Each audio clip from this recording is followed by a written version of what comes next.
ನಿನ್ನೆ ರಾತ್ರಿ ನಾವು ಮಲಗಿದ್ದಾಗ ನನ್ನ ಮುಖದ ಮೇಲೆ ಟಾರ್ಚ್ ಲೈಟ್ ಬಿತ್ತು. ನೋಡಿದ್ರೆ ಎಲ್ಲಿ ಕಳ್ಳ ಎಲ್ಲಿ? ಇಲ್ಲಿದ್ದೀನಿ. ಅಯ್ಯಯ್ಯೋ, ನೀನೇಕ್ ಇಷ್ಟ ಹೆದರ್ಕೊಂಡಿದ್ಯಾ ಮಾವ? ಇವ್ರು ನಿನ್ ಮಾವನ? ಇನ್ನೇನು ಸೈಜ್ ನೋಡಿ ಗಾಮ ಅನ್ಕೊಂಡ್ಯಾ? ನಾನೇ ಅವಳ ನಿಜವಾದ ಮಾವ, ಚಿತ್ರ ಪ್ರಪಂಚದ ಜೀವ, ಸ್ಟೋರಿ ರೈಟರ್ ಆಗಿರೋ ನನ್ನ ಫೈಟರ್ ಅಂತ ತಿಳ್ಕೊಂಡು ಒಳಗಡೆ ಹಾಕ್ಸ್ಬಿಟ್ಯಾ?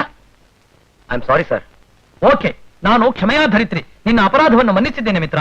ಇನ್ಸ್ಪೆಕ್ಟರ್, ದಯವಿಟ್ಟು ಅವ್ರನ್ನ ರಿಲೀಸ್ ಮಾಡ್ಬಿಡಿ. ತಪ್ಪು ನಂದು. I am sorry. Constable, release him. Constable, release me.